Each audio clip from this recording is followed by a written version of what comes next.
नमस्कार। आज सुबह जब मैंने अखबार पढ़ी तो समझ लीजिए खुशी की लहर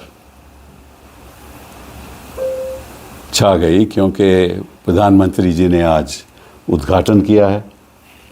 सेवा तीर्थ पीएमओ का उद्घाटन हुआ है। सेवा तीर्थ और कर्तव्य भवन, और आपको मालूम है पहले कर्तव्य पथ तय हुआ था। तो ये तो बहुत ही अच्छी बात है। पर मैं पिछले 11 साल में जो प्रधानमंत्री जी हमारे हैं, मैं इनसे पूछना चाहता हूं कि कौन से कर्तव्यों का इन्होंने पालन किया। एक इमारत बनाने दी, बड़ी अच्छी बात है, तो अच्छी बात है, बनानी चाहिए। बरगद आपको मालूम है कि सत्य में विजय थे, हम सब सुनते हैं सत्य में विजय थे। तो यहाँ तो असत्य का ही विजय होता रहा पिछले 11 साल में। फिर हम सुनते रहे हैं आत्मनिर्भर, अब लग रहा है कि ट्रंप पे निर्भर। तो ये इमारतें बड़ी अच्छी हैं, ये बड़ी अच्छी बात है। उन्होंने कहा कि अब देखिए वो राजा महाराजाओं के टाइम राजा फैसला करता था, यहाँ तो प्रजा फैसला करती है। आप देख ही रहे हो पार्लियामेंट कैसे फैसले कर रही है। लीडर ऑफ अपोजिशन को बोलने नहीं देते। ये प्रजा है ना, प्रजा तय करती है। तो मुझे तो लगता है कि जैसे महाराजा फरमान देते थे, वैसे ही यहाँ फरमान चल रही है। तो कहने का मतलब ये है कि इससे देश का सुधार नहीं होने वाला, देश की जनता का सुधार नहीं होने वाला। हजारों बच्चे दिल्ली में कहीं और प्रदूषण से पीड़ित हैं। बच्चों को अस्थमा हो रहा है। चर्चा हुई पार्लियामेंट में। ये किसका कर्तव्य है? कौन से भारत की बात कर रहे हैं?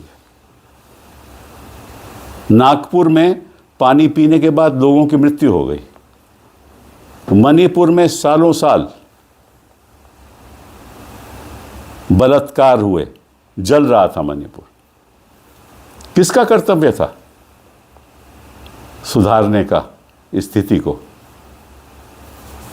कौन यहां पिछले 11 साल में राज कर रहा है? असलियत तो यह है, इनको चुनाव तो जीतने आते हैं, लेकिन राज नहीं करना आता। लोकतंत्र की बात तो करते हैं, लेकिन लोकतंत्र को कुचलते हैं। कहते कुछ हैं, करते कुछ हैं। रुपया का दाम 63 से होकर आज देखो कितना हो गया, 90 के ऊपर। और सबसे चौंकाने वाली बात है, मैं आपको सच बात बताऊं, मेरे बड़ा दुख हुआ आज। शायद जनता को मालूम भी नहीं। मैं आपको एक पढ़ने लगा हूं, प्रेसिडेंट ट्रंप की स्टेटमेंट। बहुत ही गंभीर बात है, ये नोट कीजिए आप।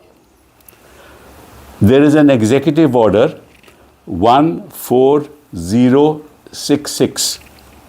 This is a statement by the United States of America on the 6th of February 2026. And just note, there is an executive order 14066. ये executive order क्या कहता है कि ये जो रशियन फेडरेशन है, यहाँ से कई चीज़ें इंपोर्ट होती हैं। हिंदुस्तान इंपोर्ट करता है, ऑयल इंपोर्ट करता है, हम ही नहीं करते, कई और देश भी करते थे।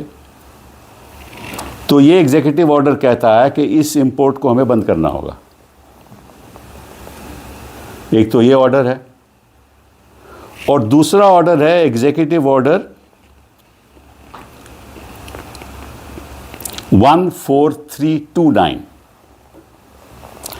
इस एग्जीक्यूटिव ऑर्डर के तहत अमेरिका ने, यूनाइटेड स्टेट्स ऑफ अमेरिका ने हम पे 25% की पेनल्टी लगाई थी।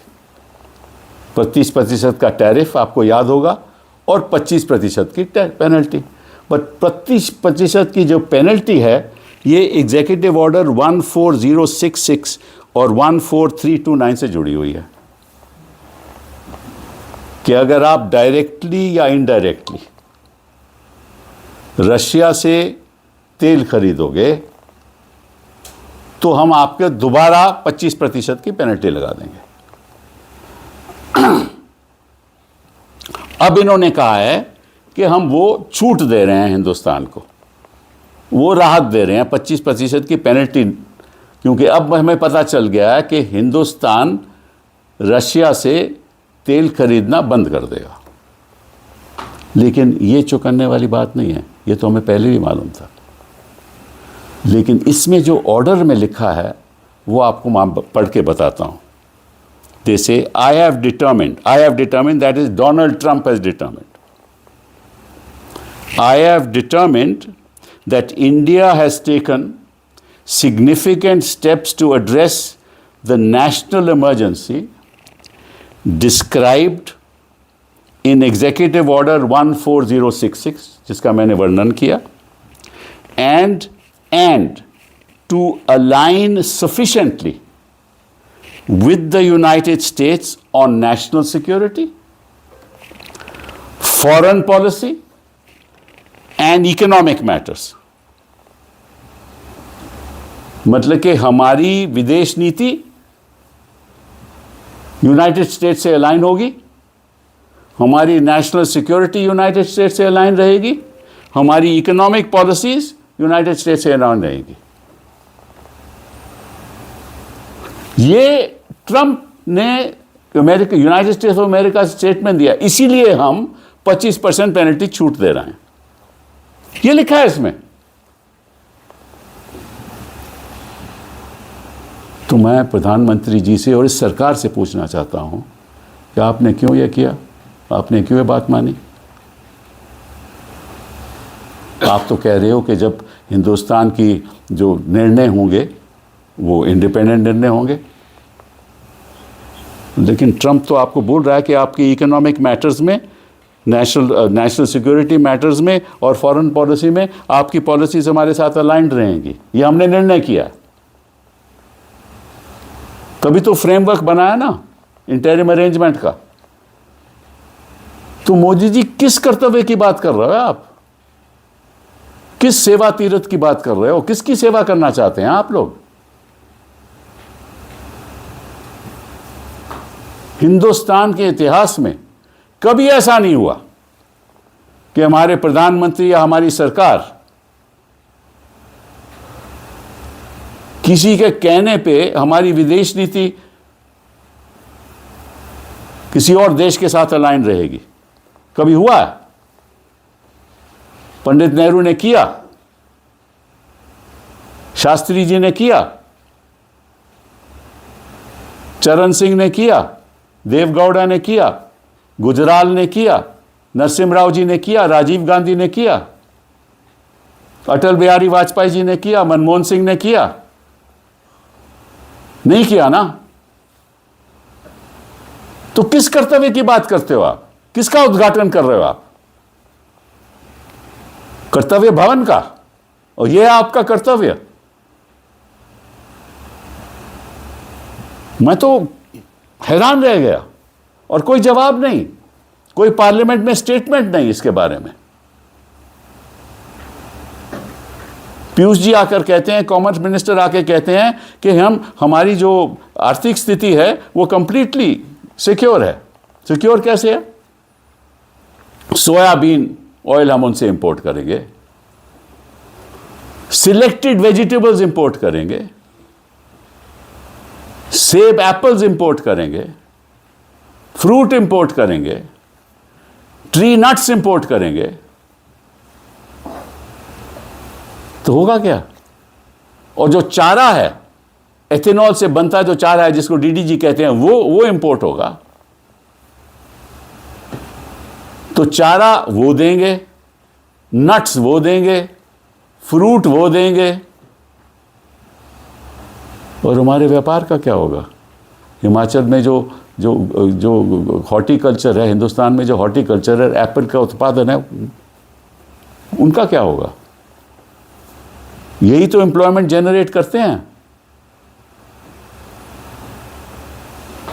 हमारी लगभग सारी रूरल एम्प्लॉयमेंट जो है, वही तो सारी एम्प्लॉयमेंट है ना। तो अगर ये उत्पादन ही बाहर से आने वाला होगा तो इन लोगों को क्या होगा? अनएम्प्लॉयमेंट और बढ़ेगी। ये तो मतलब कि एक दिखावे की बात है।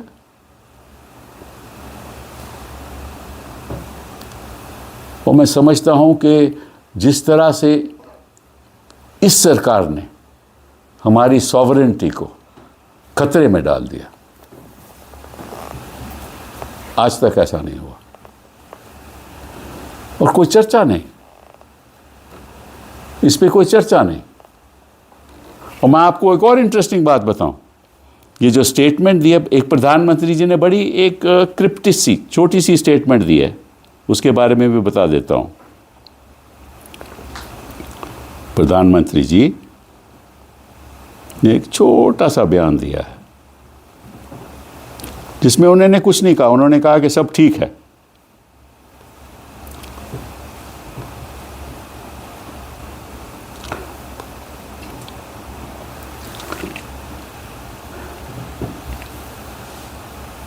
अच्छा, साथ साथ में ये भी एक बात हुई है कि उन्होंने ये भी कहा कि जो आपके टैरिफ बैरियर, तो जो टैरिफ है वो तो आप देखिए 50% था टोटल, पहले 25% पेनल्टी थी, वो ख़त्म हो गई। 25% जो टैरिफ था वो 18% हो गया। और उनकी जो वस्तुएं आएंगी, जो मैंने आपको उदाहरण दिया है जिनका, वो 0 पे होगा। तो फायदा किसको हुआ? फायदा किसको हुआ? अमेरिका को। और कपास है वो फ्री दे रहे हैं, 0 इंपोर्ट ड्यूटी बांग्लादेश को। अब पीयूष जी ने कहा कि हमारा भी ऐसे होने वाला है, पता नहीं कब होगा, कैसे होगा। अभी तो फ्रेमवर्क एग्रीमेंट ही है, अभी तो मालूम ही नहीं कि इस असलियत में होने क्या वाला है, क्योंकि बारीकी में तो कोई गया नहीं ना। अभी तो ट्रेड एग्रीमेंट हुआ ही नहीं, ये तो फ्रेमवर्क इंटरिम अरेंजमेंट है। तो नॉन टैरिफ बैरियर मतलब कि क्वांटिटेटिव रिस्ट्रिक्शंस, वो नॉन टैरिफ बैरियर मतलब कि अगर आप इतने सेब आप इससे ज़्यादा नहीं इंपोर्ट कर सकते, तो वो एक क्वांटिटेटिव रिस्ट्रिक्शन हो गई ना। तो वो भी बैरियर हट जाएंगे, because these are called non tariff barriers, वो भी हट जाएंगे।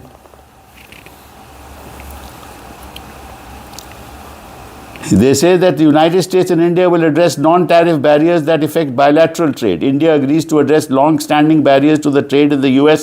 Medical devices, सारी मेडिकल डिवाइसेस आपसे बाहर से आएंगी। एज इट इज हम यहाँ कुछ नहीं मेंशन करते। देखिए, जो आत्मनिर्भरता हुई है ना, वो पंडित नेहरू जी की वजह से हुई।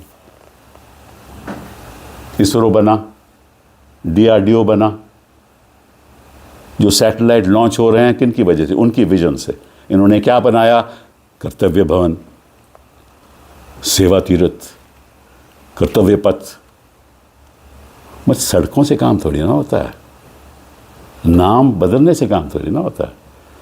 मानसिक सोच बदलो, सेवा करो देश की। ऐसे नहीं हो कि महुआ मोहतरा के खिलाफ आप एक फेक व्हाट्सएप मैसेजेस जरा चला दो, और आपके जो खास लोग हैं फोन करें पुलिस को, कोई जांच नहीं। फेक मैसेजेस भेजना, झूठ पे झूठ बोलना। मैं किसी एक व्यक्ति की बात नहीं कर रहा, ये आदत है, इन लोगों की आदत है। अच्छा, फिर communication technology, that is information and community technology, ICT goods, they will come. No non-tariff barriers. And ये 6 महीने तक इन्फोर्स रहेंगे, और जो स्टैंडर्ड होंगे ये US स्टैंडर्ड होंगे और इंटरनेशनल स्टैंडर्ड होंगे। हम उस पर कोई बाधा नहीं डाल सकते, हम ये नहीं कह सकते कि ये स्टैंडर्ड हमें पसंद नहीं है।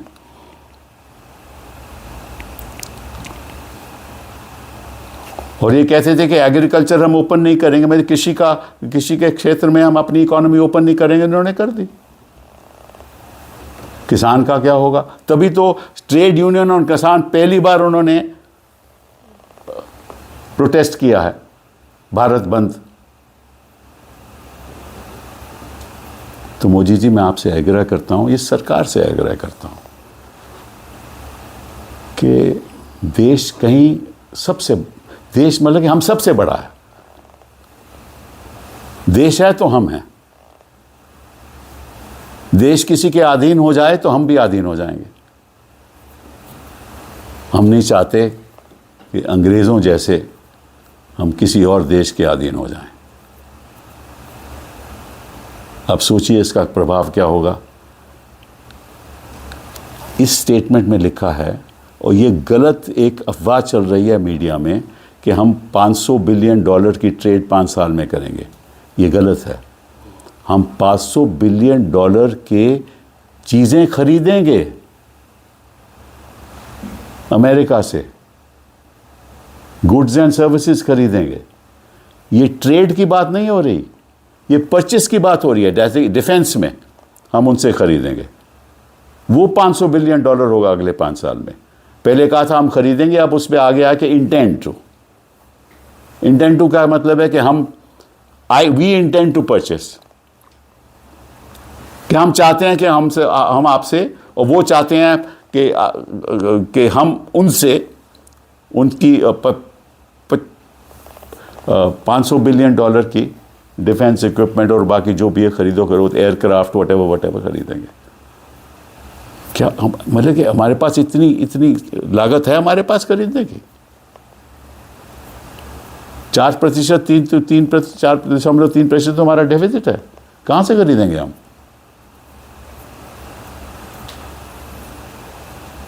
हिंदुस्तान बहुत महान देश है और हम इसकी रक्षा करेंगे, और जो खिलवाड़ हो रहा है ना, हम इसको बर्दाश्त नहीं करेंगे। हम आवाज़ उठाएंगे और हम मोदी जी से कहेंगे कि चलिए आप लाल आंख मत दिखाइए, लेकिन बोल तो दीजिए पार्लियामेंट में, आगे कुछ कह दीजिए, हमें समझा दीजिए कि ये हमारे लिए अच्छा है और कैसे अच्छा है। क्योंकि अब तो आत्मनिर्भर की भारत की बात ही ख़त्म हो गई, क्योंकि सब चीज़ तो बाहर से आएगी अब। और मैं आपको और इंटरेस्टिंग बात बताऊं, मैंने कुछ इसमें एग्रीमेंट देखे हैं मलेशिया के साथ। मलेशिया के साथ भी एग्रीमेंट हुआ है, और उसकी बारीकी में जाओ तो आपको लगेगा कि मलेशिया ने भी वही किया है जो हम प्रोबेबली करने जा रहे हैं। हम तो चाहेंगे कि प्रधानमंत्री जी वाकई में देश की सेवा करें, तीरथ समझ के, और कर्तव्य निभाएं। बहुत बहुत धन्यवाद। People want in English, Sanjay, for South Indian media. Sir, the way the agriculture minister and Mr. Piyush Goyal have come out and really defended and also tried to explain in the sense that why Indians, particularly farmers and also members of the fisher folk community, are not at a loss, and there is a major confusion in terms of people being portrayed that they will heavily lose out if this deal really happens and entirely goes through. What are your thoughts on They would heavily lose out, but they said that we will not allow agricultural products to come into India. They said so, remember? They've been making public statements. Why have they allowed? They are talking about, see what they are talking about, I'll tell you. That DDG is the feed that comes out of ethanol, right? And that feed can be given to fish and it's given to cattle. So therefore they are saying that will become cheap. That is correct. We don't dispute any of that. But that is what is the, what is it called, genetic. That is the genetic food that comes, right? That's what it is. The end product of soya is genetics. And that's what they're going to feed. But that doesn't take away from the fact that apples will come. See, we don't need to import rice from America. America imports rice from us.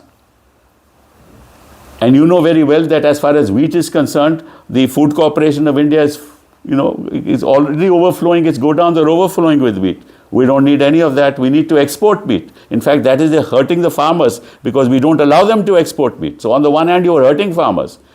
Therefore, we don't need wheat from the US. We don't need rice from the US. So what is the US giving us? They are giving us what? We have to buy aircrafts. We have to buy defense equipment. And let me tell you another thing. You talk about security of India, okay? Let me just give you one fact, which people probably are not aware of.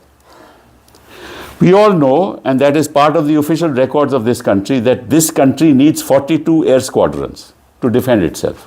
42 air squadrons. How many do we have? 26. 26. Which means we are short by 16 squadrons. Right? What have they done in the last 11 years? Even this morning, I found out that they were purchasing now Rafales in huge quantities, right? So what were they doing for 11 years?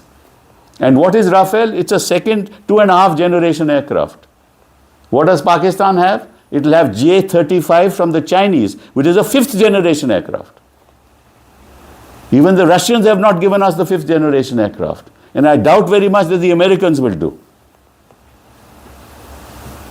Do you feel this is a loss-making and an anti-India deal which we have? No. This is exactly opposite to the kartavya, to the duty that the Prime Minister is talking about, duty towards the nation.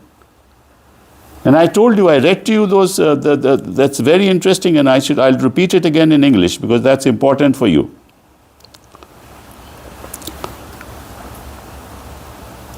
I talked about 2 executive orders. That is 14066 and 14329. Now the 14066 executive order deals with Russia and the export of Russia oil. And that is to be prevented because the Americans have been saying you are buying oil from there, you are refining it, you are selling it, and that is giving money to the Russians and they are then financing the Ukraine war. This is the argument, right or wrong. I don't personally agree with that argument, but that's the argument they have made. And we have accepted it. Why should we accept it? Is it not in our interest to buy oil from wherever we want to buy? Why should we buy Venezuela oil? It is the worst kind of oil. Now, under this or Executive Order 1466, he says that the United States is clear that we are now following the diktat of the United States. And therefore, the 25% penalty which was imposed has been taken away. That's the 14329 executive order, right? Now, what does it further say? I have determined, that is Donald Trump has determined, that India has taken significant steps to address the national emergency described in the Executive Order 14066 and to align sufficiently with the United States on national security, foreign policy, and economic matters. So our foreign policy, our economic matters, our national security will now be aligned to the United States of America as a matter of policy. Why should we accept that? Why should the government of India accept that? Why should the foreign minister not make it clear? Why is the foreign minister always passing the buck to the commerce minister and the commerce minister passing the buck to the foreign minister? And the minister for oil is not speaking. The person who should speak and tell parliament is the minister for oil. No. He has not spoken. And the other people are just footballing the issue towards each other. And each of them saying, I don't know, you ask the other. So what's happening to my country? This is going to be done. I mean, all the great visionary things that Pandit Jawaharlal Nehru did. I mean, we wanted a strong industrial base for our own country. That's how public sector was invested in. That's how public sector came up, because there was no private sector investment available at that point in time, because there was no real private industry available. So we built an industrial base. We brought the green revolution. We became self-sufficiently in food grains. Right? We built the IITs. What is there done? Kartavya Bhavan is built. Seva Tirath is built. Kartavya Path is built. What has he built? He's inaugurated all the projects that were started by other governments. That's what he has done. Is this fair to my country? Is it fair to the people of India? So lastly, it's very ironic that while PM Modi and his entire cabinet had been pressing and repeatedly stating Make in India should be priority, but this is an absolute irony because The only make in India is the unique way in which elections are held and won. That is the make in India. Right? What is the make in India? I want to know. Telecom equipment not made in India. Mobile phones assembled in India, not made in India. Right? What is made in India are our satellite, vision of Pandit Nehru. DRDO, vision of Pandit Nehru. Atomic energy, vision of Pandit Nehru. Deal with the US, a nuclear deal, vision of Dr. Manmohan Singh. What is their vision? Kartavya. Kartavya of what? Apna. Satta paane ka kartavya. That is the Kartavya Path. Thank you.